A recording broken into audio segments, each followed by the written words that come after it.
Good afternoon, ladies and gentlemen. Now we would like to start April session in the afternoon. The theme for this parallel discussion is stakeholder communication for informed decisions. Multi-stakeholder communication for informed decisions, that is, and lessons from and for the displaced communities of Fukushima. Let us now begin the session. 2 and Japanese for the channel 1 for Japanese. Please check with your micro. This is English translation. Channel 2 is for English. Channel 2 is English. So now let us start our session. First of all, I would like to announce a change made to the program. Let me explain. The keynote speech was supposed to be delivered by Dr. Rathy Chem from IAEA, but because of a sickness of his family members, he couldn't make it here, unfortunately. So today, we cannot have his speech. Now, for the panel discussion, we have an additional member. We have Professor Atsuro Tsutsumi from International Institute for Global Health of United Nations University. So these are the changes made to the program. So let us now have the keynote speech. Dr. Takemoto, Dr. Takeuchi, Senior Vice Reactor of United Nations University. Thank you very much. My name is Takeuchi. I am a Senior Vice Rector, United Nations University. Allow me to speak in English.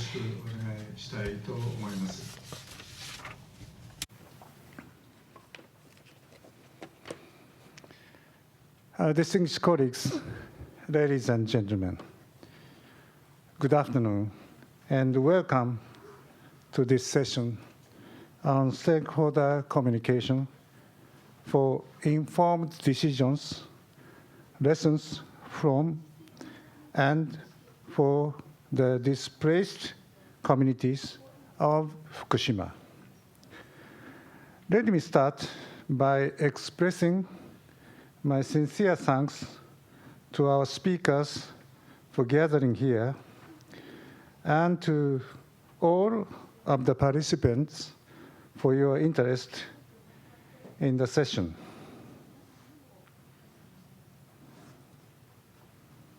Special thanks go to Mr. Norio Kanno, the mayor, Iitate Village, Fukushima Prefecture, who has made time in his very busy schedule to join us today. It is very unfortunate that we could not invite Dr.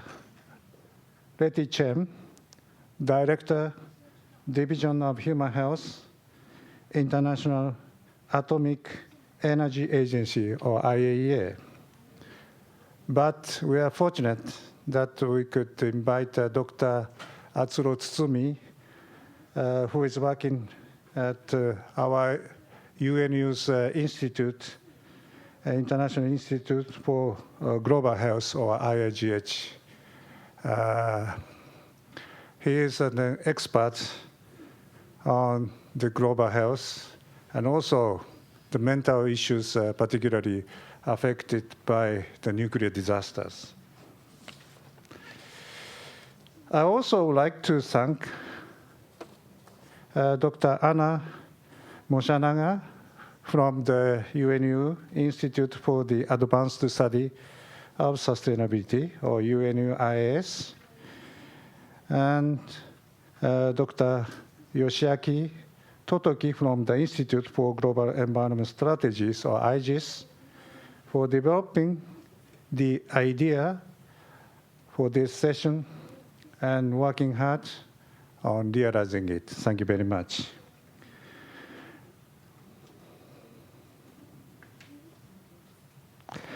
Three years have passed since the Great East Japan earthquake, tsunami, and the nuclear accident at the Fukushima Daiichi nuclear power plants of March 11th, 2011, that caused colossal damage. Although much energy and resources have been invested, and some progress have been made since then, Japan is still facing difficult challenges in recovering from the compound disaster of March 11th. These challenges cut across many policy areas and academic disciplines, raising complex social, economic, political, legal, scientific, and environmental questions. In this session, we will address the issues of stakeholder communication in the context of recovery from such complex disasters by drawing on examples from post-March 11 Fukushima and relevant international expertise and insights. The recovery represents an especially daunting process for communications in Fukushima displaced by the nuclear accident. Issues of protracted displacement, loss of livelihood, and uncertainty about returning and threatening the continuity of their existence. The specific consequences of a nuclear accident, such as radiological contamination of the environment, health concerns, as well as the challenges of decontamination and decommissioning of the damaged plant, complicating the recovery process. The experience and lessons of post-March 11 Fukushima also carry a broader relevance for the international community.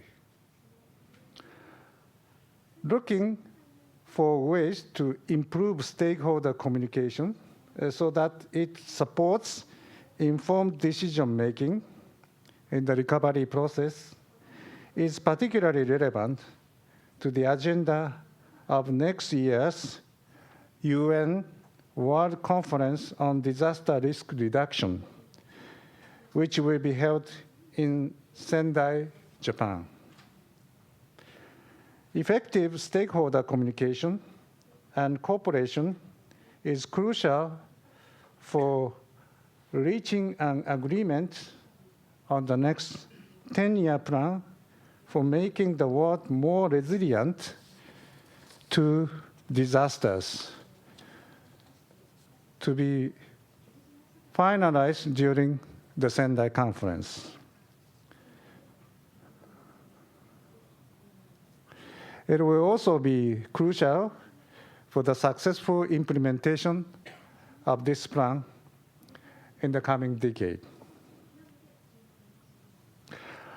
Local communities are on the front line of disaster risk reduction and recovery.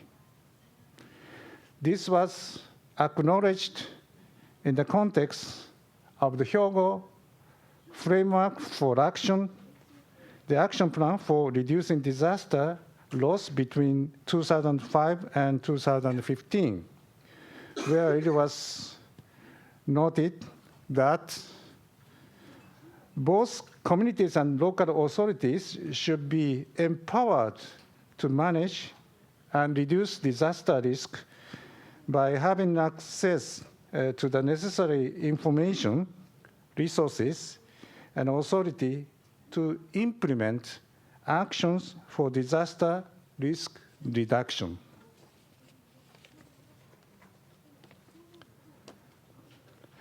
The immediate aftermath of the 2011 earthquake, tsunami, and the severe nuclear accident that it triggered was characterized by a lack of information, particularly for the local authorities and the residents of the affected communities.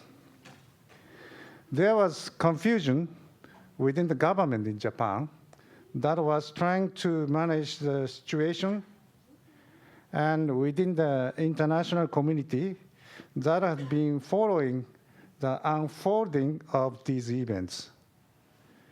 This has contributed to a loss of trust in the authorities. Many people do not believe in what they are being told, and even more people are confused about what information they can rely on. Policies addressing the recovery of displaced communities in Fukushima have been based on the assumption that evacuees will return once decontamination operations have reduced the radiation levels. But in practice, many of these displaced has had to start rebuilding their lives elsewhere. The extended evacuation period, the dispersal of community, and the breakdown of trust have led to fewer people intending to return. More and more people are finding it difficult to decide where to return, continue living in their present location, or relocate elsewhere.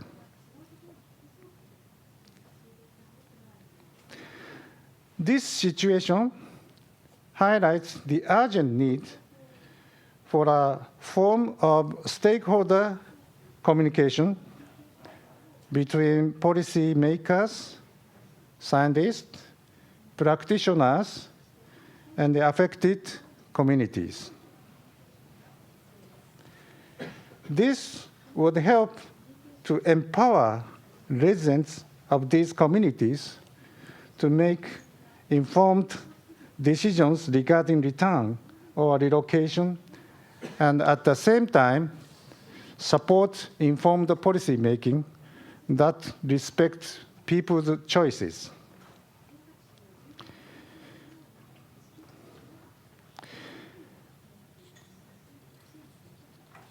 Ensuring effective communication and exchange at the level of experts, policymakers, and the general public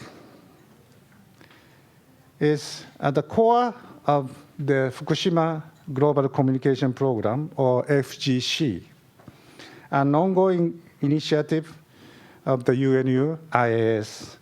It has also been central for the recently concluded FEARD project by the IGES, which stands for Fukushima Action Research on Effective Decontamination Operation. Both initiatives have focused on continuing to the effective and impartial dissemination of information about the situation of Fukushima and for bringing in international expertise with relevant knowledge for the region's recovery.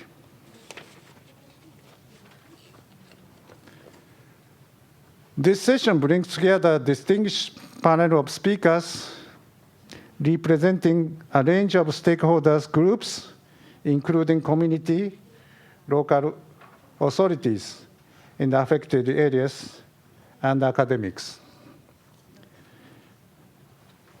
It aims to exchange perspectives on how to communicate and share information so that it provides a good basis for the affected people to make informed decisions and for the authorities to promote informed policies in the process of recovery from the disasters.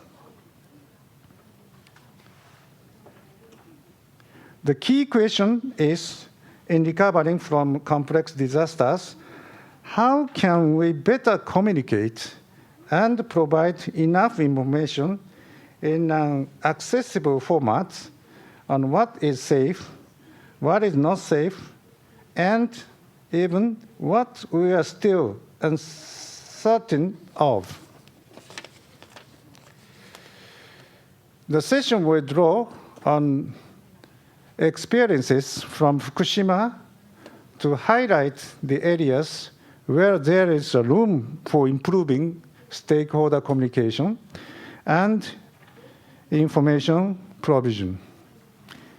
It will also draw on expert knowledge and international insights to understand how such improvements could be made, particularly in the policy-making process. In this sense, the objective of the session is to draw on both lessons from as well as for the affected communities of Fukushima.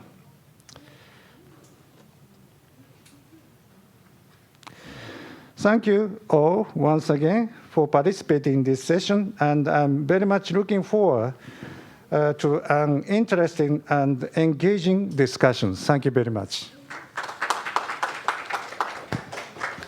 Thank you, Professor Takeuchi, for your keynote speech, which has covered the wide range of insightful observations and directions which we are going to discuss by focusing on the initiatives made by IJS and UNU. So now we would like to have a panel discussion, and let us prepare the room for the panel discussion. And as soon as the room is prepared, I would like to ask the panelists to come up front. So the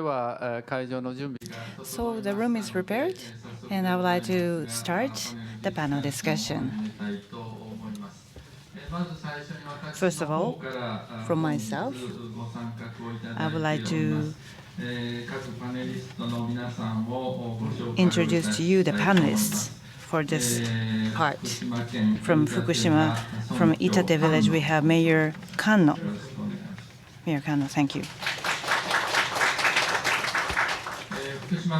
And from Fukushima University, we have Professor Hiroshi Suzuki, Professor Emeritus of Fukushima University, and also he's the chair of Fukushima Prefecture Reconstruction Committee.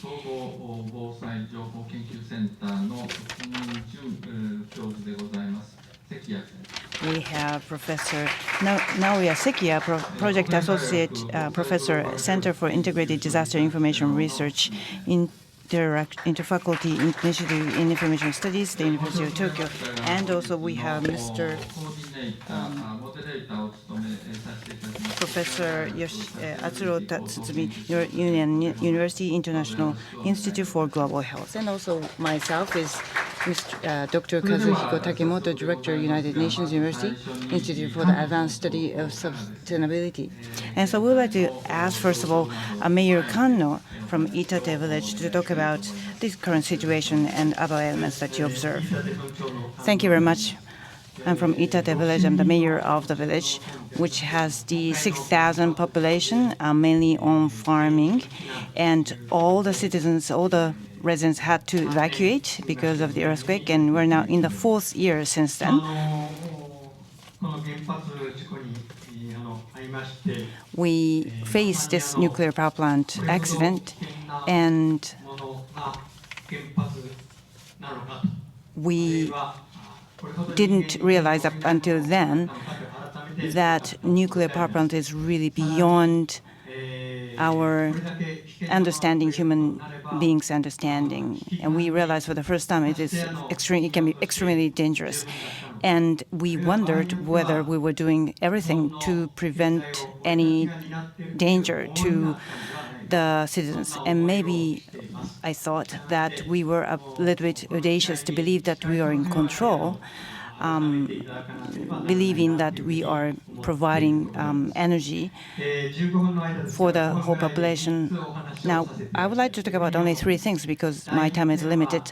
One of the things is in evacuating 6,000 people, after a month has passed since the accident, the national government told us that the level of the explosive is now over 20 millisievert, which is the plant, and which is the criteria set. And so we were told to evacuate. And then from the national government, we were told to go to Nagano Prefecture or Shiga Prefecture or Gifu Prefecture, I'm sorry, which are quite far away. So we declined. And 90% of the people are actually evacuated about 1 hour of drive from the village. 7 or 8 years ago, Tokyo University professor said that the coming century is going to be a century of balance. And I still remember that message. Of course, I didn't understand what it meant initially, but everywhere I go since the accident happened, I always remember this word, that balance is important, especially initially, we were told to go to Nagano Prefecture or Gifu Prefecture. We realized that if we go scattered in all directions, we cannot control our lives anymore. So the balance here, again, was very important. And also the criteria that the national government used was 20 millisievert. But now, unfortunately, everybody is kind of panicking under the spell of 1 millisievert criteria. In terms of the decontamination, we are telling people to control it down to 5 millisievert, and somehow a lot of people criticize me for using that level. But my sense is that those people who are claiming that it has to be as low as 1 millisievert will not still come back, or will still not give some to our situation, because Japanese people tend to be thinking 100% or 0%. So for some people, 1 millisievert is a clear line, and they tend to think that everything beyond 1 millisievert is bad, dangerous, and less than 1 millisievert is safe. But actually, there is a gray zone in between, and that gray zone is all different among people. We have to understand that there is ambiguity in people's judgment, but it's not the case for some people. I'm really enraged, I'm angry, but complaining doesn't help us at all. So we have to negotiate with the national government very persistently, and sometimes we need to put not only ourselves in our shoes, but also in their shoes, in order at the end to protect our citizens. So that's one thing. So what I wanted to tell you, one thing is this sense of balance that is extremely important. Second thing,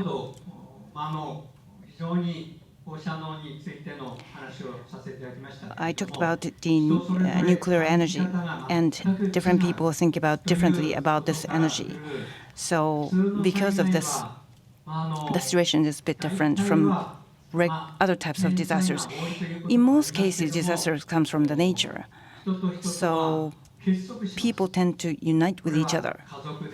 Family members, community members, they tend to work together to overcome the hardship of the natural disaster. But nuclear disaster really causes chasm split among people. People in my generation and people who have small children tend to think differently. It's almost natural that we think differently. And in one family, house and wife can think differently. And there are cases where people actually divorce because of this difference in thinking. And this village of 6,000 people always worked together in the past. But unfortunately, after the disaster, for example, the levels of the exposed dose divided the locations, the village, into 3 zones, and because of the 3 categories of the zones, levels of compensation paid to people are different, for example. So every day we're facing the chasm, the split among people. That's a very unique aspect of the nuclear accident. Other difference includes, for example, in most disasters, after several years, you realize, okay, we have to start from scratch. But in our case, we have to work toward zero. We have to work toward scratch. Over many, many years, we have to battle with anxiety, work under the pressure for life, to just become the scratch, the level. That's extremely different from the other types of disasters. Another thing I can add is education. Education-related issue is extremely important. In my case, I was lucky.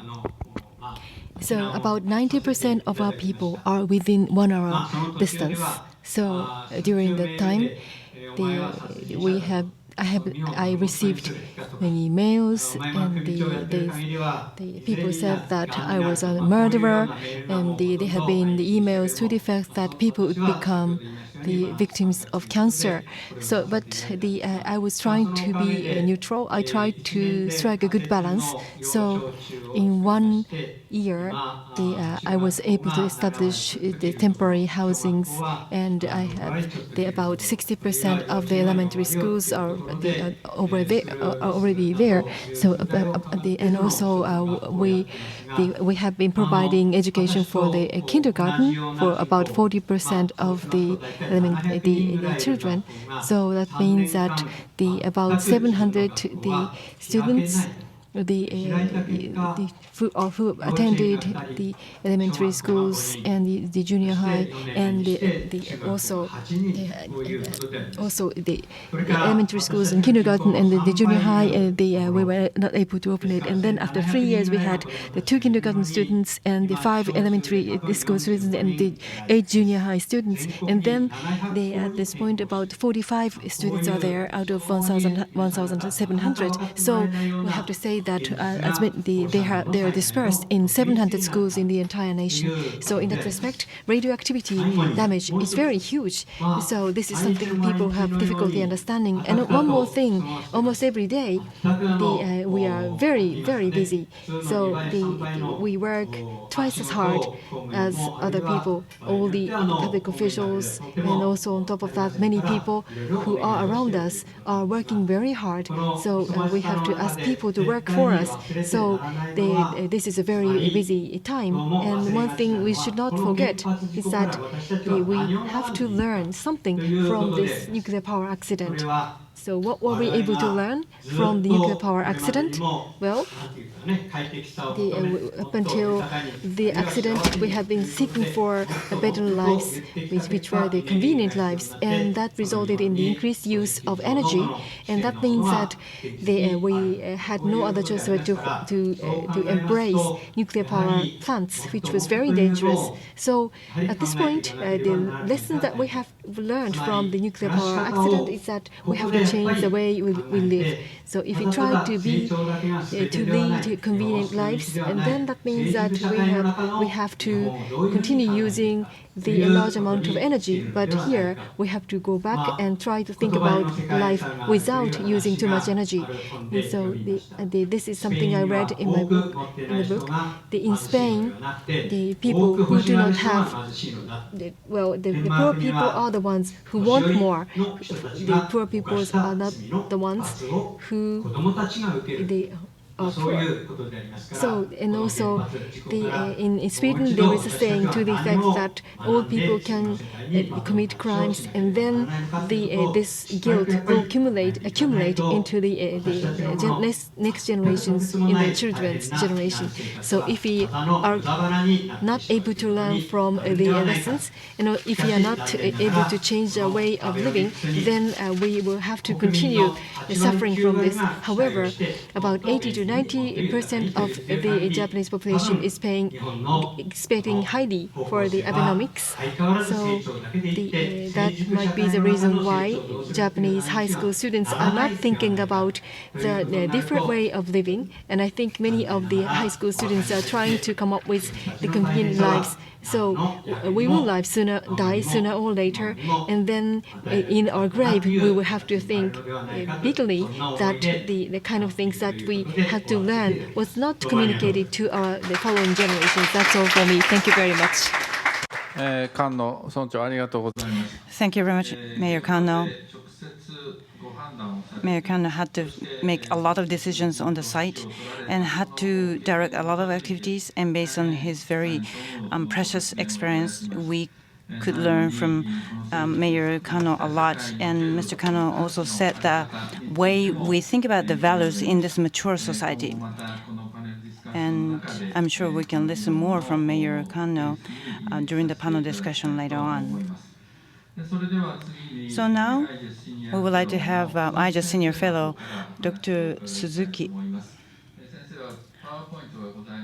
Professor Suzuki have presentation PowerPoint, so let us have Professor Suzuki. Thank you very much for introduction. I would like to talk for about 15 minutes. Now, Dr. Takeuchi said fair do activity in Fukushima, and that's something that we've been doing in the past years. And I studied how we can develop effective decontamination. But through this study, we realized that there are certain reasons why we cannot have effective decontaminations. We realize that there are a lot of conflicting information, and people who receive the temporary storage of the contaminated materials cannot be created. People were getting conflicting and different information, and they couldn't make decisions. So through this experience, I would like to talk about our situation. Now, what you're seeing here is the characteristic of the nuclear power plant accident, how this is different from other types of earthquake or tsunami disasters. Normally, tsunami or earthquake disaster, when this happens, you have to evacuate yourself immediately. This is same for tsunami or earthquake. And after that, you are evacuated, you receive support, and you, at the same time in parallel, work very hard to rebuild your life in your hometown. But at the end of the day, ultimately, your activities all converge to the reconstruction of the hometown. But in this nuclear power plant disaster, there are many different factors. When the disaster happens, the accident happens, there are site-related problems, but at the same time, the life of the evacuees will become even harsher. That's what it tried to say, this slide. For example, decontamination, compensation, how you build your life, how you earn your life. This goes on for a long period of time. So you see, before you saw the activities converged into hometown reconstruction, but it doesn't in case. That means these three aspects, the evacuees' life, hometown reconstructions, and accident contamination, these things go in parallel for a long time. And there are many varied and complex stakeholders involved in different aspects of the activities. That's what we see in Fukushima. Nobody knows exactly when this is going to end. That's what I wanted to tell you through this slide. The activities are very wide, it's for very long term, and many different stakeholders are involved. And how we ensure the people's life, how ensure they will be able to rebuild life. These are the kind of things we have to sort out. And now the country is trying to review the support. But if the local residents are really involved in the new plan for disaster prevention, we don't know yet. Now, let's see where those evacuees live today. You see the center of this map. That's where the nuclear power plant is located on the coast. On the right end, the data is a bit old, but at the end of last year, the Agency of Reconstruction asked people who are evacuated about their intention to return home. Many of you might know about this data. In Futaba and Okuma village towns, only 10 or less % of the people said they want to go home. More than 60% of people, they want to go home. And in case of Namie town, about 37 or 78% of the people said they don't go or they cannot judge. Of course, this number is not fixed. There are people who want to go home, and the number changes all the time. And also those people who believe that they cannot go home changes all the time. So the people's mind is always changing. That's something we also have to read from this kind of data. Now, the lack of information at the time of the disaster caused a lot of confusion and also other results.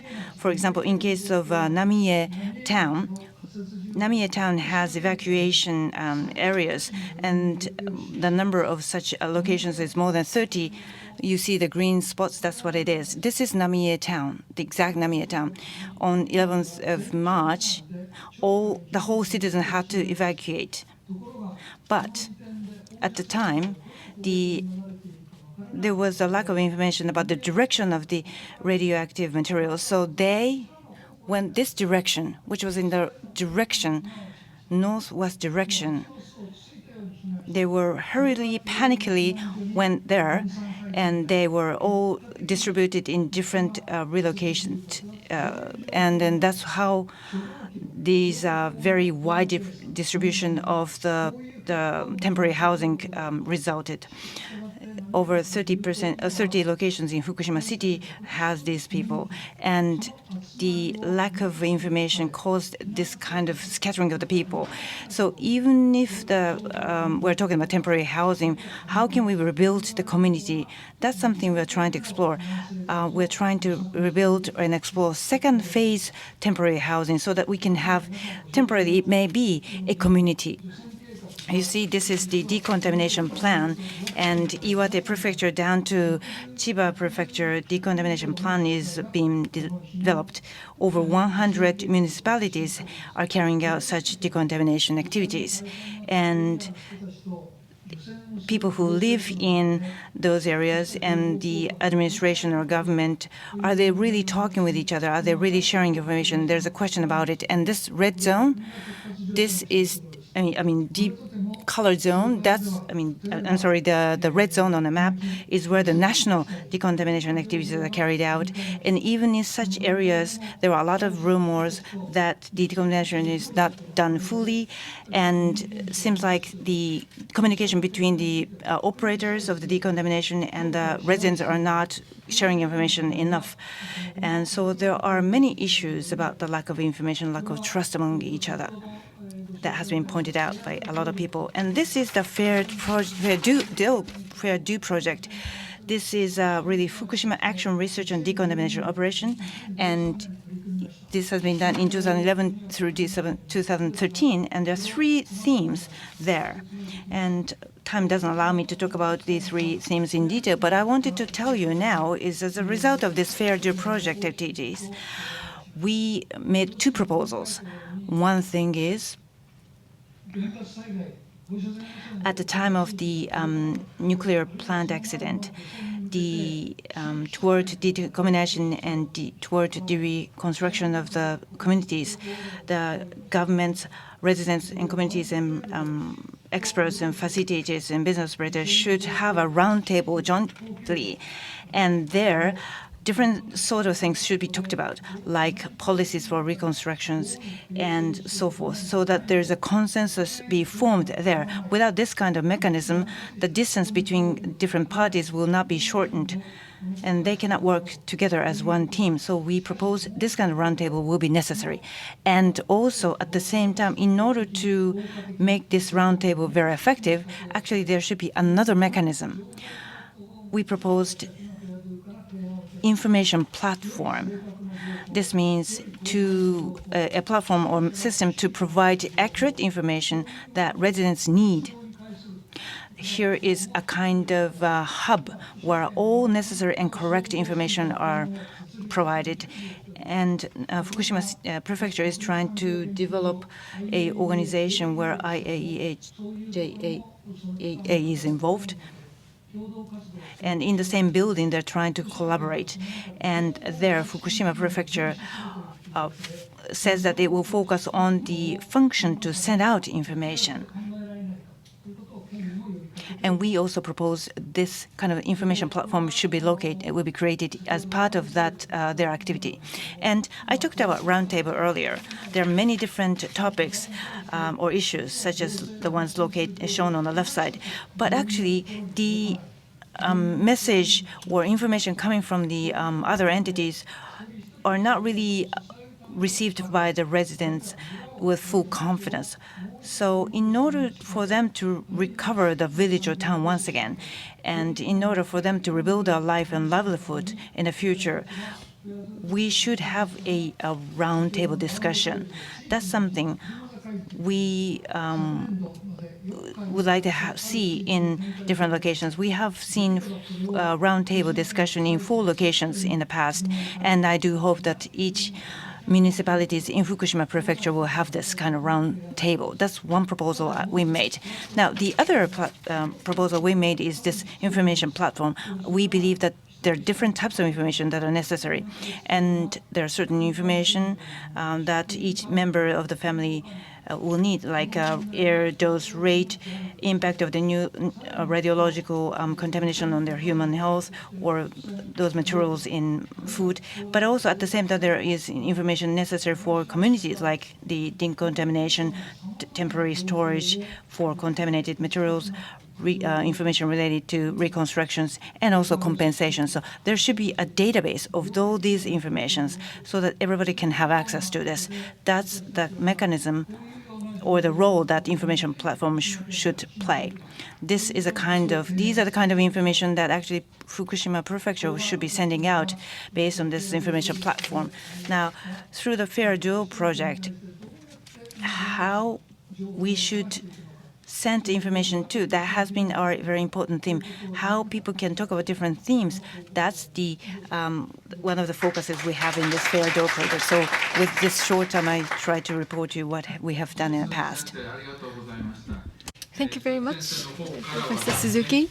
Professor Suzuki talked about the Fair Do project. He talked about the overview of the project, and on top of that, he also talked about the kind of issues that were discussed and also the points with which people had in mind in tackling with this Fair Do project. He also talked about the major characteristics of the Fukushima nuclear power plant accident and for the information platform in the future. He made some proposals. So we'd like to take up some of the issues that he presented in the discussion. Thank you very much. Then we'd like to invite the next speaker, Professor Sekiya. Please take the floor. Thank you very much. My name is Sekiya. I'm from Tokyo University. I'd like to be brief. Allow me to introduce myself first and foremost. I was studying the social psychology about the kind of psychological changes at the time of disasters. So that was my major area of expertise. When I started, there was a JCO criticality accident which took place in 1999. So that was considered a level 4 accident. And then it was followed by the Kashiwazaki Kariwa nuclear power plant accident. And then we looked into the troubles of other nuclear power plants. And also I tried to look into this changes of the psychology of the people who are affected in various nuclear power plant accidents. Before the nuclear power plants, Fukushima nuclear power plant accident, the most important was the rumor-based damage. And then after the Fukushima accident, we now have the radioactivities, radiation problems. So the radiation in their soil, radiation in their food, and also evacuation, in what way they felt when they were forced to evacuate. These were the sort of things I studied. And then after the earthquake, I tried to look into the verification of the nuclear power accident itself. And I was, there had been many investigation committees, and I belong to the government-led investigation committees, although there were many others, including the ones led by the National Diet. And today I'd like to speak about what actually took place right after the accident. So there was the questionnaire survey right after the earthquake. I'm not sure whether you still remember or not. Right after the nuclear power plant accident, there had been the verification studies in various parts of the prefecture. They were the verification studies mainly for the technical issues. However, not too many studies were focused on the evacuations. And also, on top of that, many people are very much suffering from this. So from the long-term evacuation and also the evacuation in their lives. The mass media is very keen on covering all these. However, looking at the emergency evacuation itself, there had not been a verification studies for that. So today, I'd like to share with you the kind of things we learned from our own studies centering on these issues. About the countermeasures for the nuclear power accident, there are several points. First is sheltering. So in-house sheltering and having the shelter, for example, stopping the air conditioning, and also it is important to stay inside the concrete buildings. And then the wide area evacuation is important at the right timing, so that in that situation it is important to understand the radioactive plume measurement and radioactivity monitoring. And about the monitoring data, we have not been able to get a hold of the speedy data, so I'm not able to speak about this. However, we are talking too much about the wide area evacuation, and many of the power plants are focusing too much on this wide area evacuation. That's a problem. And then after a while, when there is the evacuation, after a while, it is important to have a tablet, the iodine tablet, in order to minimize the internal exposure. And the screening is important. If there is the contamination of the body, it is important to have decontamination. So that also is the minimization of the external exposure. So it is possible to reduce the immediate disaster right after the accident. And did it actually happen? Well, in actuality, it didn't happen at all. And that's the kind of picture we have to face with. And there had been the announcement of the nuclear power emergency. And then what happened? Some people said that they tried to have the in-house sheltering. They stopped the the internal fans, the ventilation fans. However, not too many people were able to do that.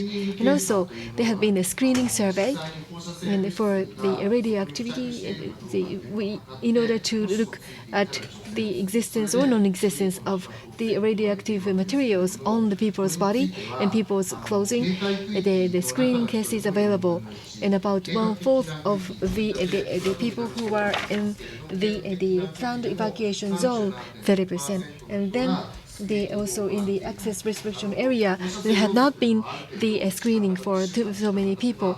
And as to the radioactivity, if the 1 week after the accident, we are not able to take measurements. So it is important to have the measurements right after the accident. So that should have been the process. But in actuality, the screening test was not conducted to so many people. So this is this is related to the activities of the authorities. So the authorities have been clearly stated the kind of measures that should be taken, but the 2/3 of the people were not able to listen to the voices of the instructions of the authorities. So they listen to the news of the media or TVs, and then they only obeyed the instructions given by the newspaper, not the authority in the municipalities. Why is that? That we have the PSA, the probabilistic the safety assessment, and based on that PSA, there is no the accident. So that was a assumption. So that means that the basis here, or the design basis of the situation was that there was no the disaster. So in that situation, they were not able to have assumption of that kind of a damage. So it was impossible to deal with the evacuation, which was outside the design basis. So that was a situation around Japanese power plants. And also one more thing, many people say that there will be no more damage or no more disasters which is comparable to Fukushima. There are some people who are saying that in Japan and also outside of the country. So, however, please note that many people believe that there is no nuclear power accidents. So, before the nuclear power accident actually happened, so that because of that, people were not able to avoid the contamination and the radioactive release. So it is important for the people to understand what would be related to having the nuclear power plants around us. So now, if the residents of Fukushima Prefecture all understand these units, Civils and Becquerel, and then if we ask them questions about the gravity of the Becquerel or the Civils, they were not. They almost all of them say that they did not know. At this moment, many people were actually almost all the people know that they know that they know the meaning of these units, Becquerels and Civils. But if you ask the same question to other people, then not too many are aware of these units. So already 3 years have passed, but only 60% of the Fukushima people are able to understand the meaning of these units. And then the reason why they were not able to evacuate, they were not able to have the proper movement or proper reactions. They actually evacuated, and many of them evacuated because there had been an instruction from the authorities, and also some people say that there had been the explosion, hydrogen explosion. I think most of the people have been able to see it using the television. So that means that they have been in the in-house shelter, and then they were watching TVs, and also they have been receiving information from the radio, and then radio communication, and they heard about the hydrogen explosion, and then they also received information from other people, and they evacuated. This is very important. And in the case of other disasters, for example, tsunami and earthquakes, the most important trigger is the quake, and also in the case of flood, it is important to focus on the route of the typhoons, and then in that situation they would understand. However, in the case of nuclear power accident, the nuclear power itself, it's not something that we can feel. For example, radioactivity is not something we are able to feel. So the risk communication is very important. I am visiting 13 municipalities to conduct surveys. In the case of the municipalities other than Futaba and Okuma, and there had been no communication from the national government, so they were only able to lead and instruct the evacuation based on the TV broadcasting. And also about 25% of the residents are only obeying the instruction given by the authority. So that means that they only were watching TV, NHK, or the private broadcasters, and they made their own judgment to evacuate. And also there are several other lessons that we can learn. And the local municipalities are the responsible parties for the evacuation. Whenever we have major disasters, the countermeasures they tend to be given by the national government, and that's the kind of expectation we have. However, in the case of Japan, the local authorities are responsible for the protection of people's lives. However, in the case of nuclear power accidents, in many cases it covers multiple municipalities, and that in that situation, prefectures are responsible for this kind of disaster prevention and disaster preparedness. However, at the time of disaster, the prefectures were not able to function well. The 3 years have passed, but it is very difficult, if not impossible, for the prefectures to take a lead in the disaster prevention. There have been many initiatives taken in the central government and also the municipalities. However, the prefectures seem to have failure in accepting the situation and understanding the preparedness for the reoperation of the nuclear power plants. And then we have the Japanese Ministry, in Japan, Cabinet Office is responsible for the law, for the basic law for the disaster preparedness. However, in the case of Act on Special Measures Concerning Nuclear Emergency Preparedness, the NISA and NISA had been responsible for the handling of this. So that means that it was impossible for the organization who was responsible, which was the Cabinet Office, to tackle with the nuclear power plant accident. So this is a very much stovepiped, silo kind of structures, but this has not been taken care of. And also one more thing is the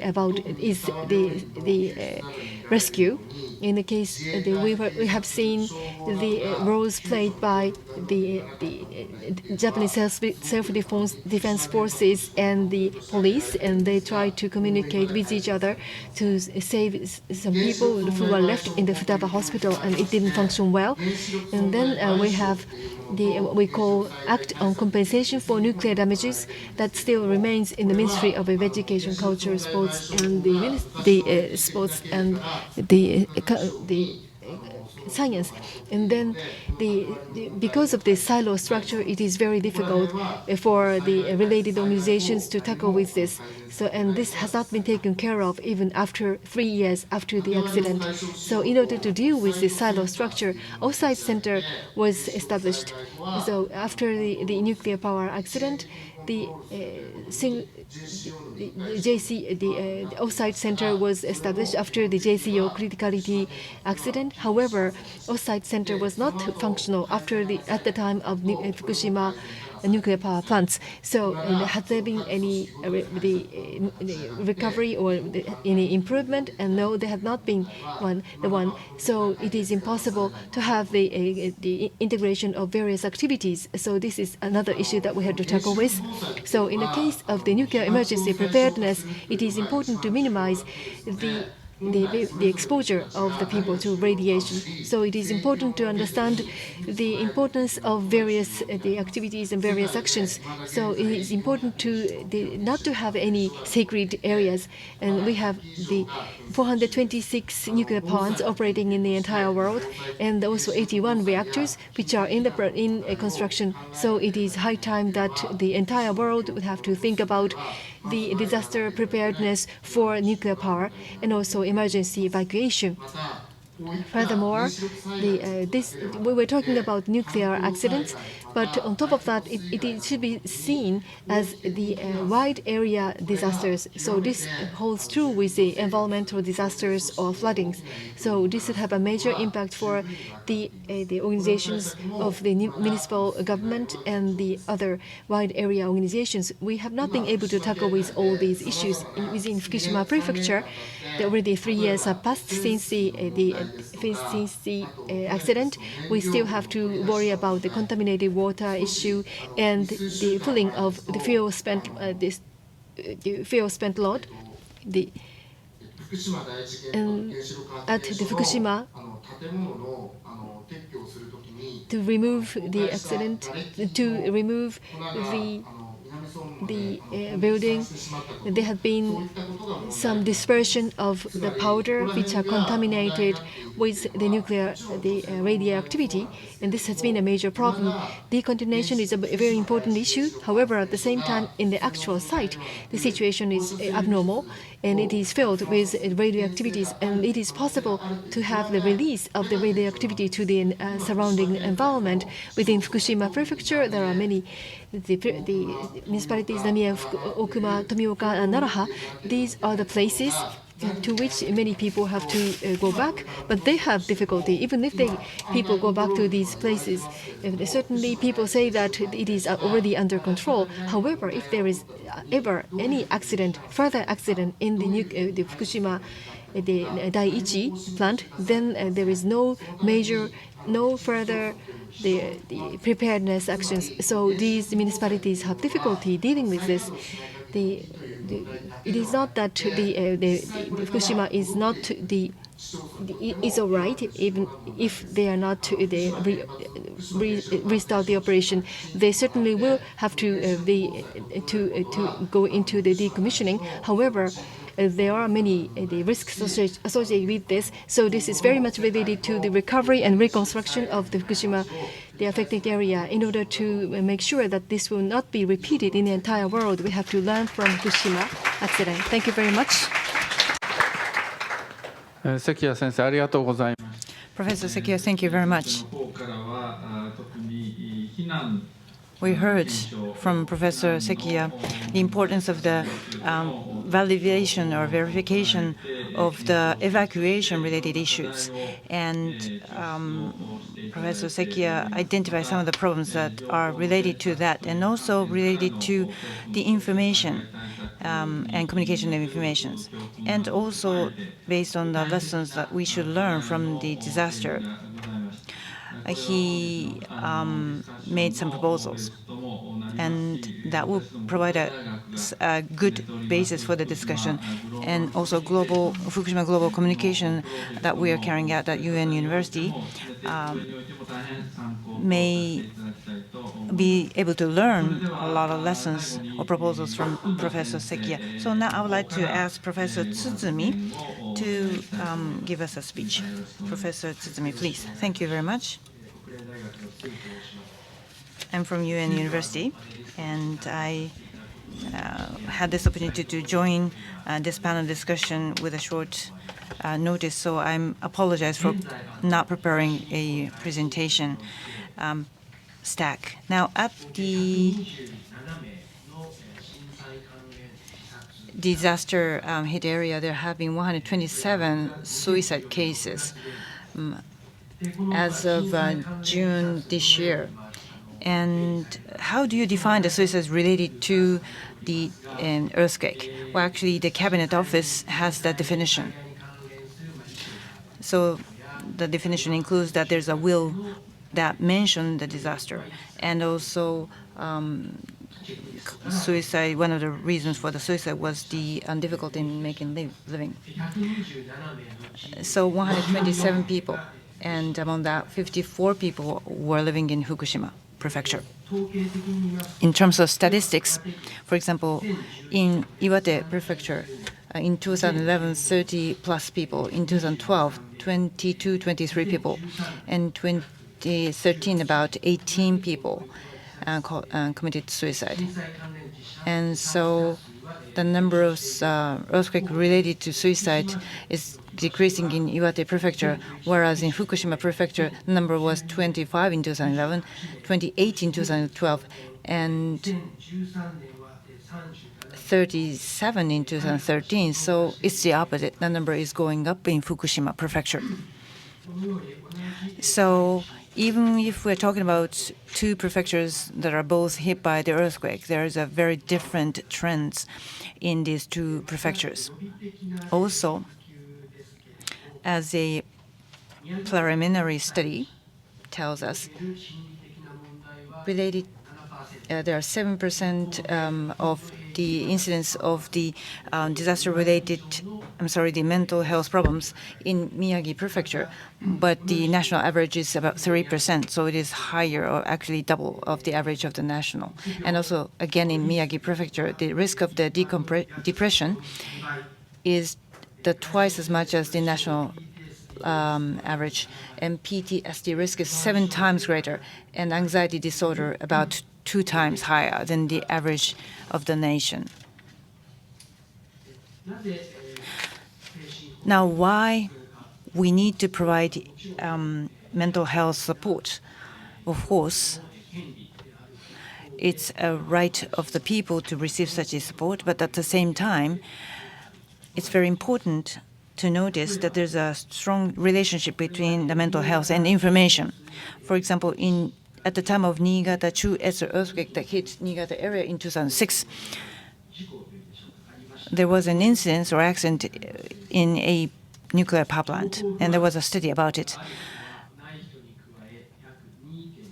2.5 times of the risk of the mental health related problems were found among those people who were anxious about the information related to the nuclear power plant disaster than those people who didn't. And anxiety disorder was 1.3 times greater among those people who did have information related anxieties. So those people, and also those people who have anxiety, have difficulty to receive accurate information. And also, based on another study, as Professor Sekia pointed out, there was an accident in Japan that was JCO criticality accident. If you look at the evacuated areas, which was 8 kilometers in radius from the site of the accident. When we look at the students who were living in these displaced areas, 2 hours, 2 weeks during the first 2 weeks, the people who were living in that area had higher anxiety than the people who were living outside of that. But actually, after 3 years, that level of the anxiety reduced dramatically in that close area, and actually opposite things happened. Actually, people who were living outside of the radius of 8 kilometers had higher level of anxieties 3 months later. There is some theories behind it. One thing pointed was that people who were living in a close area were getting more information. People who were living outside of the 8-kilometer radius were not receiving information because different organizations were not spending extra efforts to do it, to ensure they receive information because of the fact that people were living far away. And also people who were living in the close area had family members who were working for the organization, therefore they could get more accurate and more amount of information. Also, another report says that related to Nagasaki atomic bomb, people who have mental health problems have lower knowledge about nuclear power plant, nuclear energy. Why did it happen? Well, of course, different people claim different theories, One theory, however, says that be it 1 millisievert, 20 millisievert, different conflicting ideas or opinions come from scientists. So when people hear the number 1 or 20 millisievert, people tend to think, of course, 1 millisievert sounds much safer than 20 millisievert. So they just judge based on the pure number of 1 or 20. They tend to believe 1 is better, more accurate. And so there was a lack of consistency among the information people received. Also, regarding the intention to go home, well, in order for people to go home, they first have to good information so that they can have a decision. But if you ignore the mental health related aspect, some people are forced to make decisions where they can afford to make a good decision because of their mental health situation or status. So the way you provide information and also the kind of information you provide and your mental health are all related with each other. And so the consideration of the people's mental health, especially the evacuees' mental health, is extremely important. Now, so far, in Fukushima Prefecture, I earlier referred to the past studies, but so far we haven't seen any studies related exclusively about the mental health or the information for the mental health problems related people in Fukushima Prefecture. So I do hope that this kind of studies will be done in the future. Thank you. Thank you very much, Dr. Susumi. You talked about mental health issues. You talked about several the problems that we had at the time of the accident.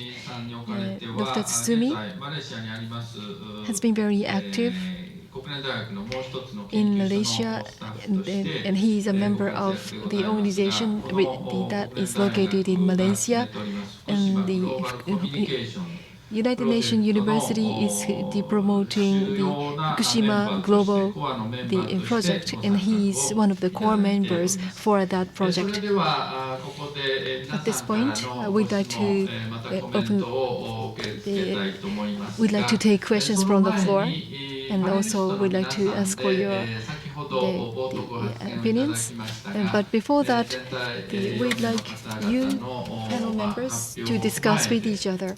So you listen to the presentations of others. So are there any comments that you would like to add, or are there any questions you want to raise to other members of the panel?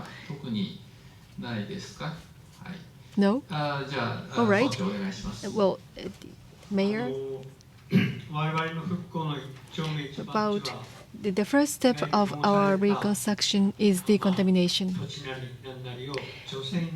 Decontamination of the soils and decontamination of other objects on the village. Many people talked about this. Dr. Sekia talked about this as well. As a person on the field, I would like to talk about some of the difficulties surrounding the decontamination. One is that the Ministry of Environment is responsible for decontamination. Ministry of Environment has never experienced the actual field, and they are entrusted to work on the decontamination of the very difficult site. Very unfortunately, they are not able to do this. I'm not sure whether this is the right term, but their way of calculating things or the way they are looking at things are not very good and not in line with what we have. So, for example, they would say they want to do something, and we would say that's impossible, and they would say no, we are able to do this. So, what they do is that what they do is that the national government makes decisions, and Ministry of Environment is going to do that on behalf of the national government, and we sometimes have to say okay, and let them do whatever they think. And also, the Ministry of the Environment is the regulatory authority as well. So they are the authority with this kind of the mindset of saying no to all the people. So if we try to establish a road, for example, they would say no. And when we try to create some structures in the environment, they would say no. So they have the tendency to say no. It's all right in some circumstances, but in the case of decontamination effort, it's not very good. So we are very much frustrated because of the very nature of the Ministry of Environment. We have been discussing with them, and things are changing, we have to admit. And the national government is now able to understand the difficulty of having this kind of decontamination effort led by Ministry of Environment. The residents are not happy about the involvement of the Ministry of Environment. And so many people are coming from MLIT or the Ministry of Agriculture. However, even if we have people from the Ministry of Land, Ministry of Agriculture, we are not able to see a drastic change. That's not the kind of nature of the Japanese government. So we have been saying that it is the local authority who would have to suffer. So we'd like to ask the government to do more. Thank you very much, Dr. Suzuki. I'd like to add one more thing. Today, I talked about the Fair Do project, and the stakeholder communication is of the essence. So we are proposing roundtable and the information platform. So that was the last thing I talked about in my presentation. And also one more thing that we learned from the Fair Do project is something we learned from Nellis. So I think it makes sense to explain to you what Nellis is doing. Nellis is the kind of the network which is focusing on the emergency reactions at the time of nuclear accident. There is the stakeholder communication. They are trying to work on the enhancement of the stakeholder communications. So this is a network in Europe. For example, with the Chernobyl accident and the Fukushima accident, if there is any accident like this in Europe, and then what would be the first information provision? That is the first step. And also, furthermore, for these accidents, what would be the reactions that should be provided to the community which would be affected? What are the kind of activities that should be exercised from the national government, local government, the municipalities, and also local community? So they work hand in hand together to tackle with how the information should be provided, how the evacuation should be conducted. So that's the kind of activity of Nellis. So this way in Europe, they learned from the Fukushima accident, and they tried to reinforce their information provision, information sharing, and preparedness for the evacuation activities. And in Japan, we are not doing this. We are now talking about restart of the operation. That's really problematic. So in what way are we able to tackle with this? This is a very urgent task we have to think about. So that's what I wanted to say. Thank you very much. Any others? So thank you very much. We'd like to take questions or comments from the floor, drawing upon what was covered in the previous panel. So we'd like to have a discussion here. If you have any questions or any comments, please go ahead. But please make sure you identify yourselves at the opening before you raise your questions. And also please make sure you identify the person who is expected to answer your questions. Anyone? Please go ahead. Please raise your hand. We have 3 people. I see 3 hands here. You the first, and then a person over there, and then person on the left-hand side. So please go to the microphone if it is possible. Would you like to come closer to the microphone, or microphone will come to you? This one.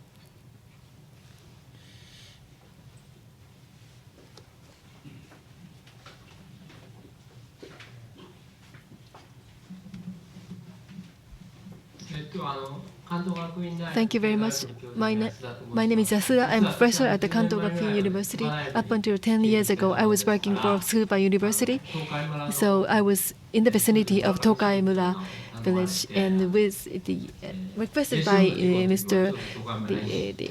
Murakami, I had been working closely with them.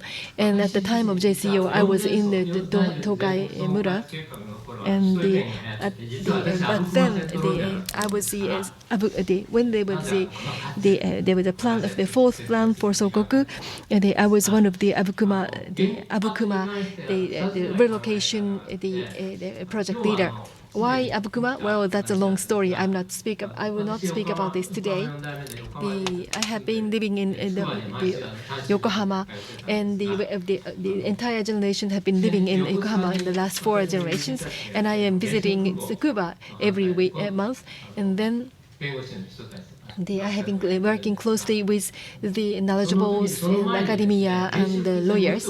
And then when the nuclear submarine Mutsu, nuclear vessel Mutsu has the home port of Yokohama. And then we oppose this idea. So if Yokohama was chosen to be their home port, then there would have been a major problem. And in the case of the Yokohama, they are opposed, but it was impossible to stop it. There are 2 reactors at the time of 311. In the case of a nuclear submarine, please come to directly come to the point. Yes, there are risks. That's what I wanted to say. Statistically, there are the risks which cannot be calculated. So nuclear power accidents related risks are something that we are not able to calculate. I am an expert at the game theory, so we have to think about the worst scenario, and then we have to make the best selection or best option out of the worst scenario. In the case of the nuclear power accident, the risk is huge, and when there is an accident, there is a huge damage. So in that respect, it is important to learn from Fukushima. So sometimes we experience something, and then we would say we should have done more, but it's not something we should do for the nuclear power accident. So it is important to create something that is viable for the future nuclear power plants. Mr. Kando, would you like to make a comment? So I just want to make sure everybody makes very compact questions. Thank you, because of the time limitation. Thank you very much for very precious information and presentations. I had been teaching at Musashino University, but now I established NPO in Fukushima Prefecture to take care of the children, especially their health in Fukushima. I have a question to Professor Suzuki. When I work for small children, I always think that children are also stakeholders. Now, how do you involve children as stakeholders in your roundtable? If you have any thought about it, I would like to have you talk about that. And also I have a question to Dr. Tsutsumi. Now, providing information to elementary school children and junior high school students and senior high school students, I do hope that you study about how they receive information, if you have any plan for that. Thank you very much.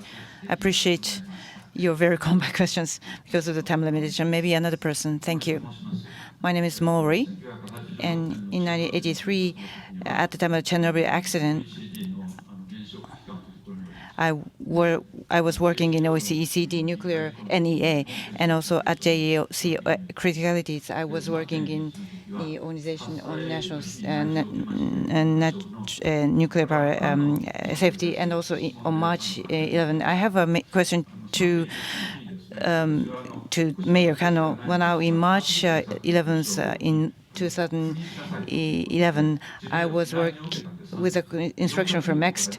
I was started the research and about the science and technology, but in the past 4 years, in the Rio summit and also other international summit, I have made a presentation about the Fukushima incident. Now, right after the earthquake in MEXT, I was involved in study. Basically, the theme of the study is whether people can have confidence in what scientists say.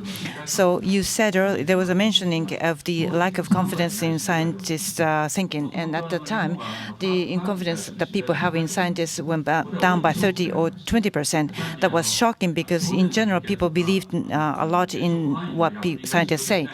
People said that they cannot believe not only the typical people or NISA people, but actually the confidence people have in the scientists has dropped dramatically.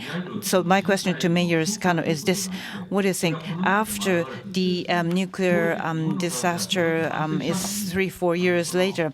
I think the people are forgetting. Scientists in Japan regretted bitterly how they approach different ideas, but they nowadays people basically regretted at the time that they were not doing a good job of paying attention to other things outside of just writing papers. But after 2 years and 30 years, I think the situation is coming back to normal. So my question to Mayor is this: I'm sure, Mayor Kano, you meet different types of people, a lot of different researchers, different scientists, or maybe regulators who are responsible for science and technology, all those highly educated people. But what's your impression? What do you think about the confidence people have in scientists? I'm sure you're working in confidence. What is the level of your confidence, the level of confidence that you have in scientists? So thank you very much. So we received 4 questions basically from 3 people. So questions to Mayor Kano, Professor Suzuki, Professor Tsutsumi, and also I'm sure Mr. Sekia, if you have any opinion, you can answer to the questions. So I don't know if I can answer to your questions directly, but first thing I can say is, as professors were saying, we didn't know anything about nuclear energy.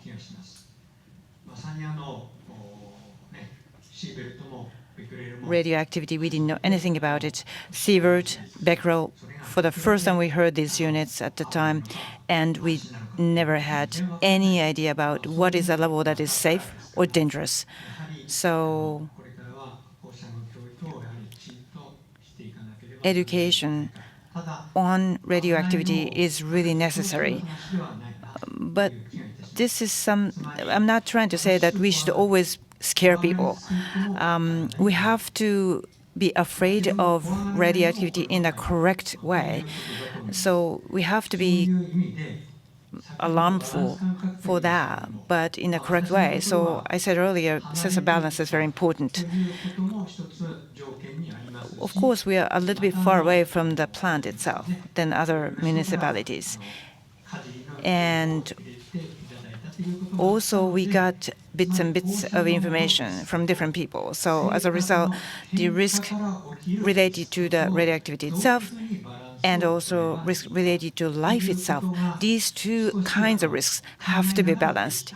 And we could make decisions based on this kind of sense of balance in our mind. Of course, this slowed down my thinking process, decision-making pace, but at least I could make decisions a little bit more information than some other people were forced to, and for the citizens' sake.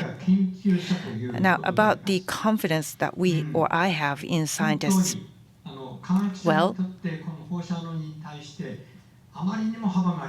there are so many different types of scientists, and their opinions are so varied regarding radioactivity. I mean, experts say this way, but other types of experts say totally different things. If the range of opinions is narrow, then that will make our decision-making faster. But experts talk about totally different things. There's no consistency. That makes the situation very, very difficult. Now, unfortunately, we lost contact with the expert with whom we had worked for over 20 years after the disaster. Because scientists and technologists can talk about ideal, but we, of course, would like to have ideal situation, but if you are responsible for 6,000 people's lives, we have to face reality. We have to pay attention to the whole thing. We cannot always base our actions on the ideal. So when you talk about the sense of trust and confidence, of course, I don't lose all of it. But we appreciate if scientists and technologists study to get something that is practical for us, something that will help us. If they do studies for idealistic things, our message is just, please go ahead on your own.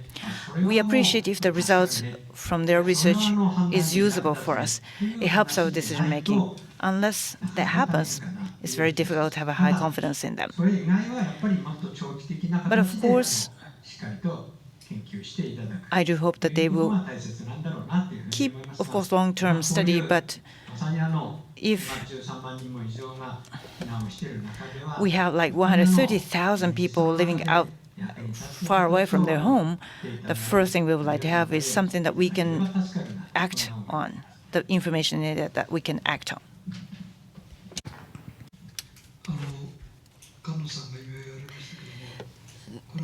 Mayor Kano talked about this. There had been one individual, academia, who had been very close with that village, and then with the accident, it is no longer possible to maintain this kind of relationship. There are many such people. We have been dealing with many people in the establishment of the villages, for example, in Idate village. And after the earthquake and after the Fukushima accident, it is very difficult to maintain that relationship. I'm already in retirement, so I think it is. We have been discussing how these people from the local community who are in the academia are able to make contributions. And Fukushima University has been making a major contribution. However, the most important of the university residing in the local community is that they are able to look at the things from different perspective. So, for example, there could be some variation of the comments of the experts. So, the Fukushima University's researchers would have to focus on the viability of the kind of theories or kind of the conclusions of various people. Various the researchers and scholars. I have seen this in Miyagi and Iwate. And we have researchers, and they make the proposals. And if we have 10 people, and then we see 10 proposals, and people are very much puzzled. So it is important to have a map, for example, for the radiation. What is present? Why is that this kind of gap is derived from? The researchers' gap would start from the review of various studies and the result of the studies and articles. That should be the starting point. But again, this is the cause of many gaps that we are seeing in the reports made by various researchers and the scholars. So we have been making proposals to Fukushima universities to fill the gap. And then about the children being a stakeholder, I have one example. In the recovery plan of Namie Machi, and we involved all the elementary school children and junior high children. They were told to write an essay. So all the students were required to write an essay to reflect onto these plans for the establishment of a new village. So somebody started saying that we have to listen to the voices of the children. So it is possible, it is accessible. You are able to read all the essays. So it has been compiled compiled into a booklet. So I still remember this very vividly. There were the older people, and many people shed their tears reading the essays of the very young children, and then initially they were trying to put that into use the word processors, and then we decided not to do that because it is important to see the actual handwritten letters, handwritten essays. So this handwritten essays had become a Bible of the Namiemachi town formation. This was the one-time event. However, after 3 years or 5 years or 10 years, and then they would be adults. So they would say many different things in their path toward their adulthood. So that's something we have to do. As the stakeholders, in what way are they able to be involved? Well, this was difficult because we are talking about kids, but having them write their essays is very important. So this way we were able to understand what how they felt and how they want the town to be. So then going back to Mr. Yasuda about the risks. About the siting of the nuclear power plant. In the past, we had the myth for safety. The safety myth of nuclear power plants has been very convincing in the past. In Futaba-cho, there is a gate, and it says, nuclear power energy, this is safe and we can be affluent. And there was a high school student, I believe his name is Kuma, and then there had been the contest of the slogan, and then Mr. Onuma, who wrote that as the slogan, was there, and he was standing there. He was standing there and put the word dangerous instead of safety. So he put the paper, syrup paper, and wrote a letter dangerous instead of safe. So that was what he was doing. Mr. Onuma is now in his 30s, and he's very much hurt because when he was very young, he wrote that the nuclear energy is safe. So that's what we have to consider. In the case of Fukushima nuclear power accident, we have to learn from this, and in what way are we able to tackle with the issue of the nuclear power plants in the entire nation. So the submitting information and make it known to all the people around us is very important. That's our responsibility. And then I would like to invite Mr. Tsutsumi.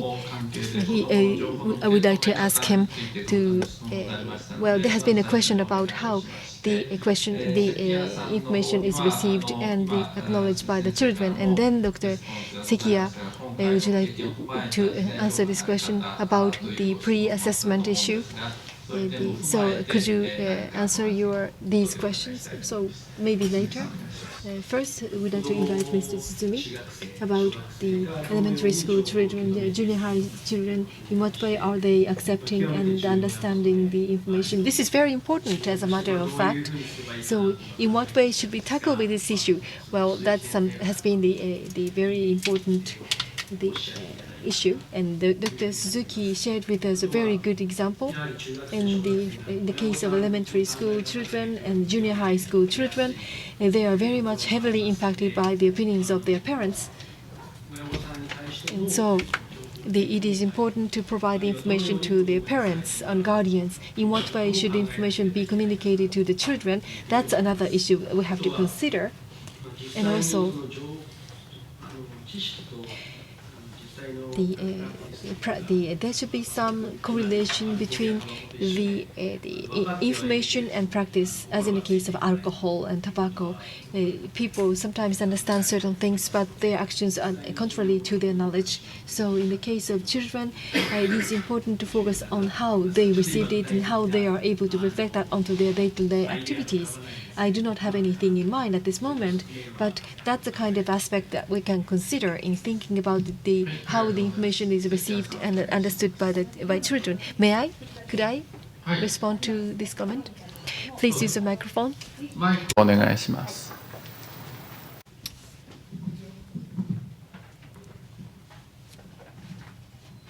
Thank you very much. Some people say that you are able to understand the situation through children, however, through parents. But I think it is better to they focus more on the children directly. They use smartphones and they receive information directly. So I'd like you to study more on how the information is received and understood by the children. And then after that, they would become the adult, and then they would be the central force for the disaster preparedness. And in many cases, the parents are very much biased. So this should be borne in mind. Thank you very much for your advice. And then, Dr. Sekiya, would you like to make a comment?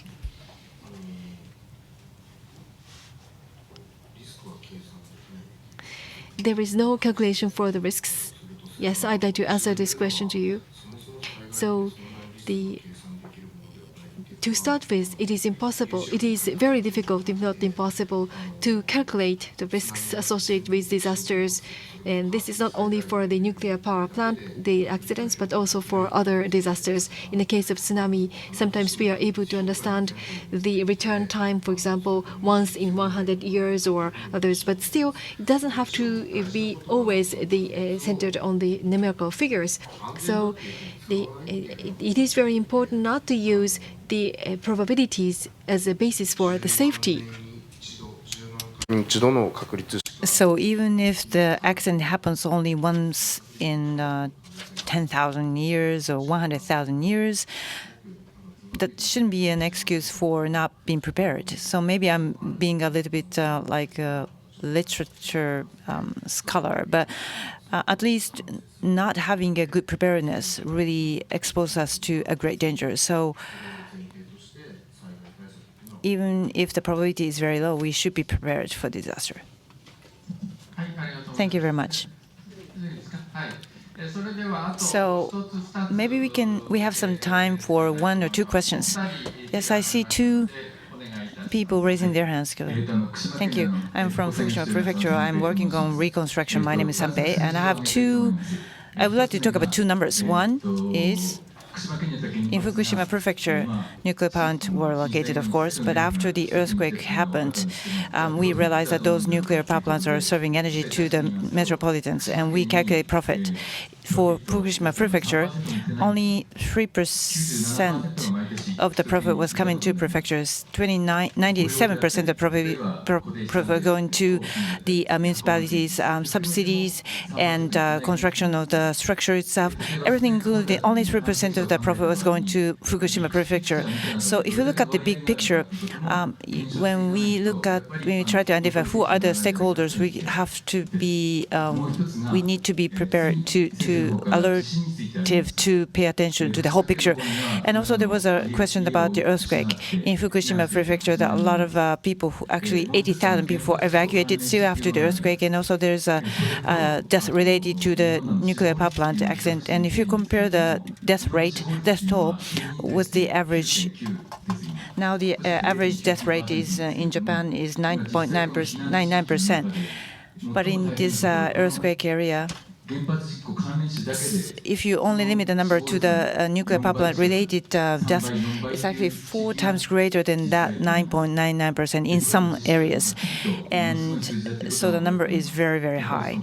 And of course, there are deaths unrelated to the nuclear power plant. But if you have like 200 temporary housing, 10 or 15 people are losing their life, they're passing away. It's very, very high pace. So after the disaster took place, 3 years has passed, and normally people can, refresh their memories and can normally pick up their life. But these people cannot do it. As Professor Suzuki said, people don't really have a clue how to restart their life. That's something I wanted to tell you using this opportunity. Thank you very much for sharing that information. So you have a question, the gentleman next to that. I am from the National Network to Support the Fukushima Reconstruction. I am Suzuki, and JC, and that's a network name, and also ASI Japan, that's also another organization trying to help people there. So it's not exactly a question to the panelists. I have a question to the people who organize. Maybe this is a question to Professor Suzuki. Well, you talked about the long period that is required for the reconstructions of the earthquake disaster area and also nuclear power plant areas.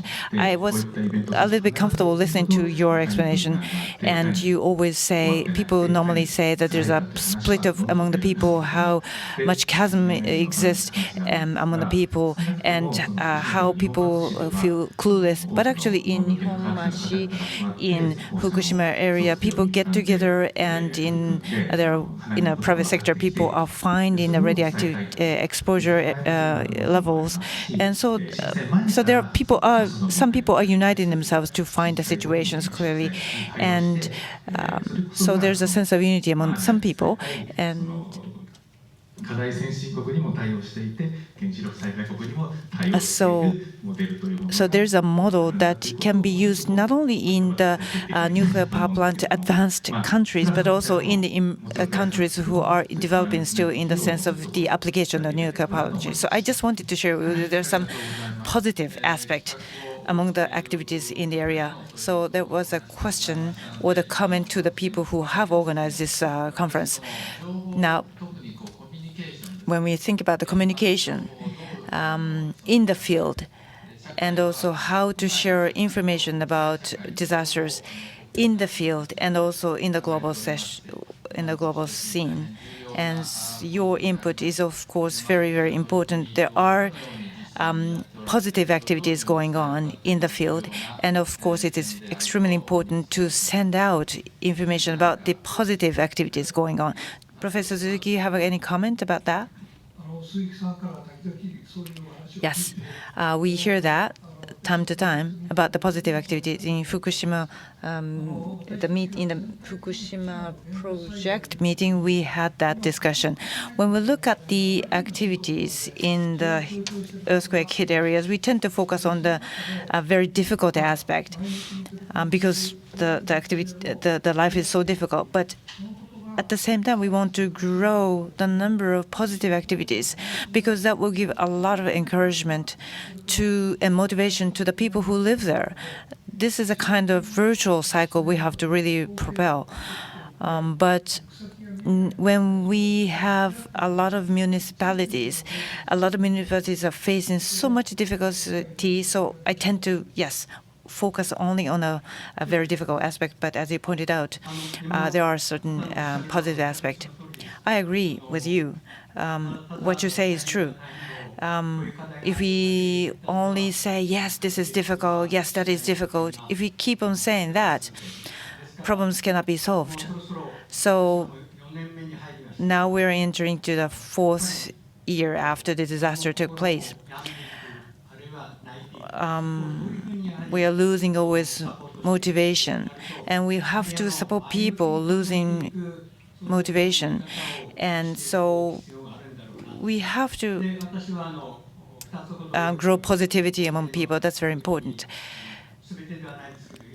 I sometimes say one thing, that is, last year actually, Emperor and Empress visited Itate village, and His Highness, His Excellency Emperor, had been saying that he wanted to visit the village of Itate a year before that, and so finally they visited us.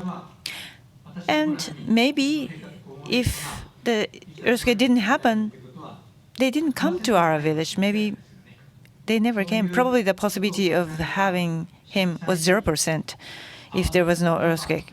So maybe it was a positive aspect.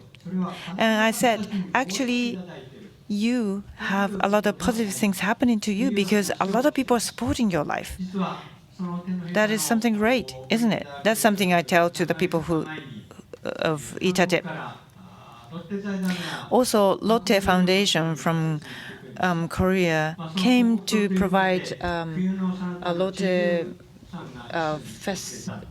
Lotte Foundation from Korea came to provide a reception for us, and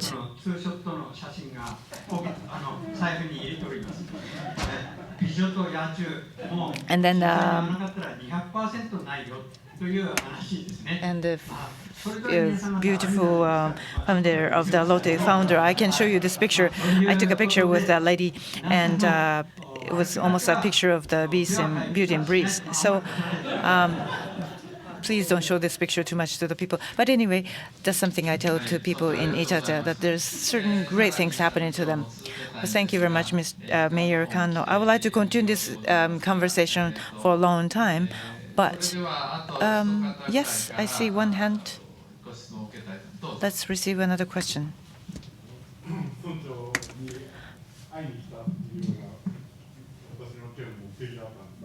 Well, actually, the purpose of coming here is to meet Mayor Kando. You've been facing a lot of difficulties, and I was very much encouraged that you're still battling to get through these difficulties.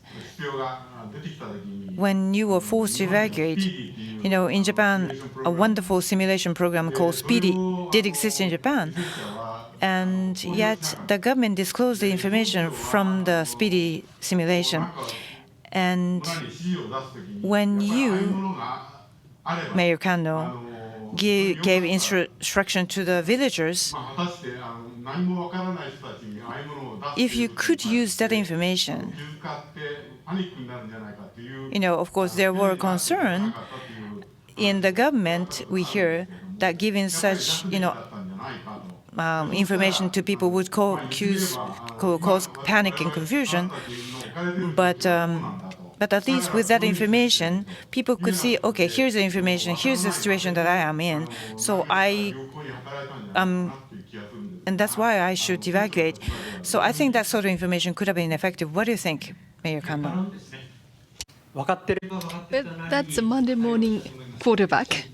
So if we knew the result of SPEEDY, then we would have done something differently. But we can also say that because of the lack of information, we were able to deal with this properly.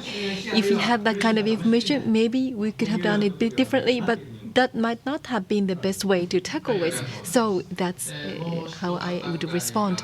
One more question, please. Ms. Fujino. Mr. Fujino, rather. I'm Fujino. I'm from Nice. I have been the member of the promotion committee of Itatemura village. So I have been providing support in my own capacity, and I have been learning a great deal from Professor Suzuki. I am an outsider, so I'm not sure whether I am entitled to make any comment here. But I am trying to help, and in thinking about how we can provide help, and we are very much encouraged by the mayor. And the mayor is very much committed to the forward-leaning attitude. So we are from outside, and in what way are we able to play a role? It is easy, in a way, to have some division or the gaps. In the case of Nihonmatsu, it's very much advanced, so situation in various municipalities are different. However, the most important is forward-leaning attitude. In what way are we able to deal with this situation proactively? Many people have different ideas and different the attitude. It is important to have clear distinction with the opinions and the individuals. So Against this backdrop, in what way are you trying to deal with solutions?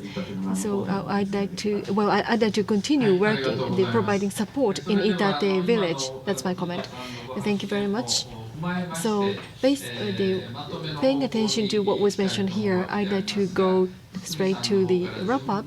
Starting from Mr. Tsutsumi, would you like to make a final comment, including what was just mentioned by Mr. Fuji? So, the United Nations University is going to be very much committed to the promotion of this issue in collaboration with IGES.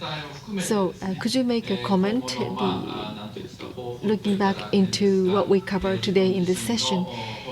Could you tell us about the kind of things you would do in the years to come? So, this is a summary statement for this session. Professor Sumi, thank you. Yeah, I'm very happy to have this kind of a session. I was able to learn a great deal from the mayor and Mr. Suzuki and other people, and I think I was able to have a very fruitful moment here, which will be reflected onto my research. In November, there will be a Fukushima expert meeting for the mental health, which is already scheduled, and then we try to think about the best practices and good practices. So information gathering is a first step, and this will be incorporated into the outcome document. I believe that this outcome document will be announced in December, following the meeting in November. Thank you very much, Dr. Sakia. Yes. Today I was invited to share with you the information regarding the accident. So generally, I am working in Fukushima Prefecture. I try to look into the psychology and the rumor-based damage in Fukushima Prefecture. I always think about how we have to work in this field, and there is a major difference between the knowledge level and attitude level between Fukushima people in Fukushima and people outside of Fukushima. Within Fukushima, most of the agricultural farm products and which are non-detected for the radioactivity. So not too many people are aware of this. They have to make their own judgment. But all in all, most of the people have better standing of the mental health. However, I would not want to say that here. That I would like to invite all of you to go visit Fukushima Prefecture to see the situation firsthand. So what I see is the division, it's very sharp division of the awareness level or the sentiment between people living in Fukushima and people living outside of Fukushima. I talked about the evacuation issue, so the biggest impression I had is that kind of difference. Dr. Suzuki, thank you. I talked about roundtable discussion that I'm proposing. Allow me to repeat myself. I think there are many more proposals to be made in the years to come, but I'd like to continue committed to the roundtable that I talked about. This should be community-based. This should be very much related to the people who are in the affected area. There could be explanation from the government authorities, but it is more important to have collaboration within ourselves. So they have to tackle with the issues of decontamination and decommissioning, and this could end up as an event. So it is important to have a system rather than an event. So whether this can become a system rather than an event is important. So I am very much committed to the local community. That's the kind of thing that I always have to bear in mind. One more thing, this is something I'm saying all the time in many places, and I think I use the term the October 1st shock in 2015.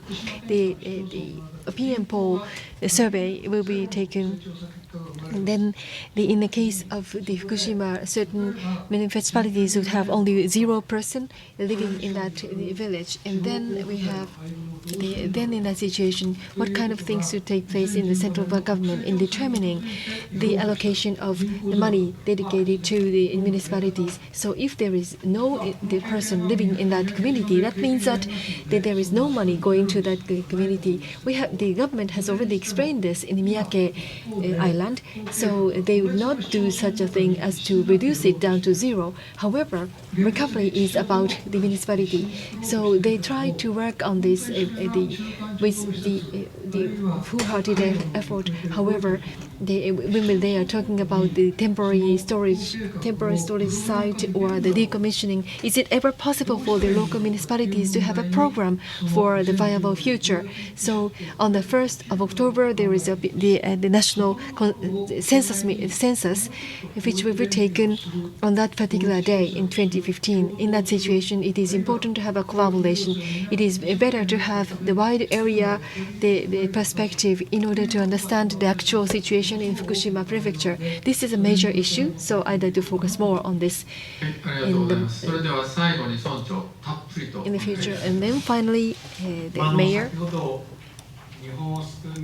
I talked about the path for the recovery of Japan. The economic recovery is not the only thing, and so we have a very affluent country. So this is a mature society, and it is possible to think about the material wealth with a different perspective. And I think it is important to have the slow life. And the slow life is a key. However, many people say that speed is better, slow is bad, and the bureaucracy is slow.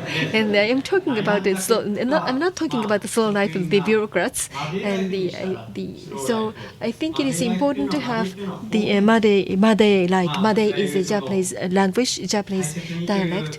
Made is to cherish certain things. So Made is the actual word, and you see the actual letter. This is Made. Ma-te. So the Made is the real hand. So the Made is the both hands. So if they serve tea for your guests, in some cases you have one hand to hold the cup, but it is better to hold it with 2 hands. So that means that you have to be polite, you try to be respectful, and so you spend time and you insert your heart in it, and then you try to be humble, and then this way you are able to create a new society. With this dialect, Made, you are able to have a better community. So we are becoming more and more confident. So this is a summary. I have 3 things. 1, the mass production and mass consumption and mass disposition or mass disposal has been the major characteristics of Japanese economy. However, in the years to come, we have to focus more on the balance. So we have to revisit how we live. So we have to place emphasis on Made. And one more thing that is very important about Japanese people, well, maybe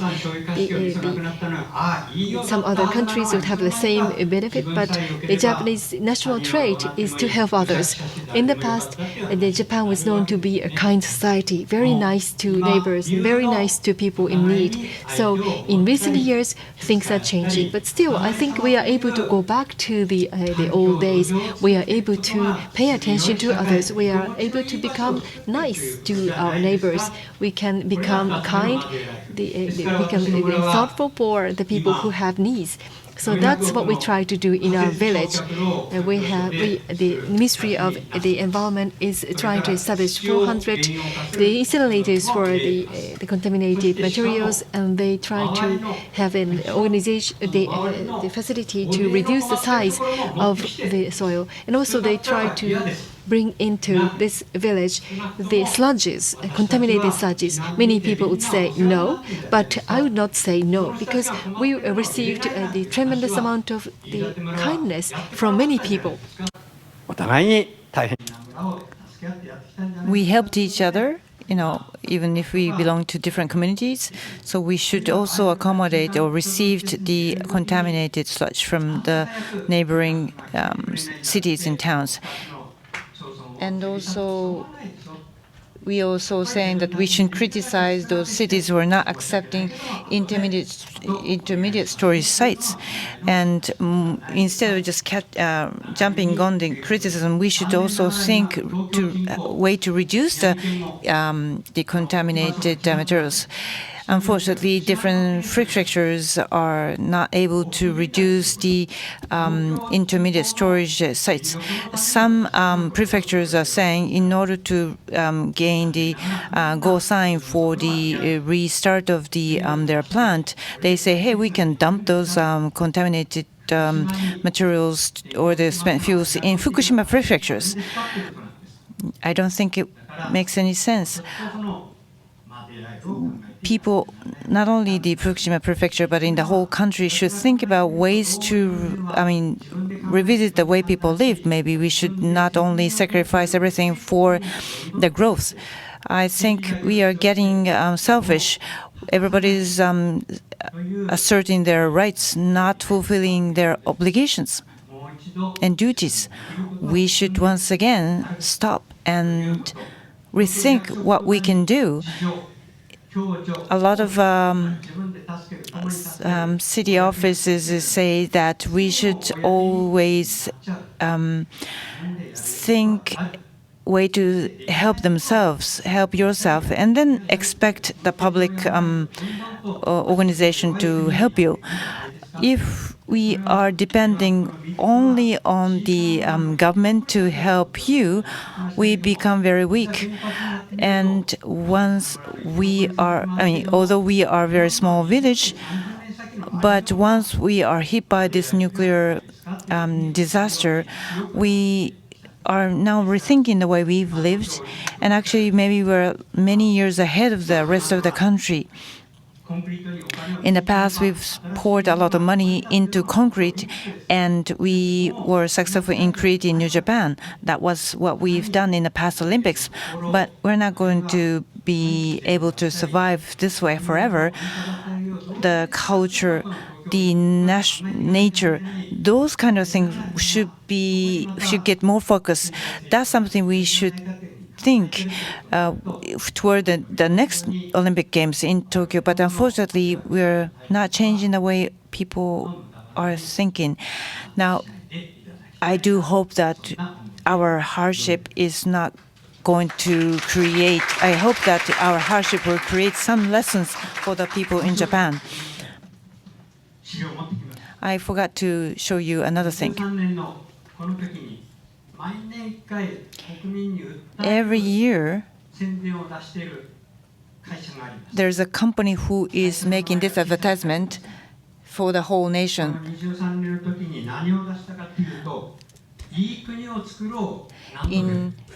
This company is been saying this since the earthquake, and here's a picture of General MacArthur, who is landing on the land of Japan for the first time, and the copy is saying, "Let's recreate a wonderful country over and over." And this company put their name very in small font, but they are saying once and many times to the whole country every year in March. And the motto, the copy is that let's make a wonderful country many times to come. And I think it's not only a message to the Japanese population, but also to the global citizens. Thank you very much, Mayor Kanno. There's nothing I should add.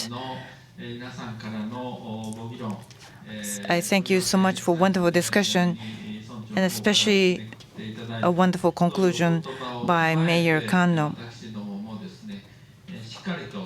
With all your comments at United Nations University and also at IJES, we would like to continue to carry on activities to support the people in Fukushima. And once again, I also would like to thank all the participation from the people on the floor, and also thank the questions and comments and advice from you. So the time has come. So I would like to close this parallel session. I thank you once again for the panelists.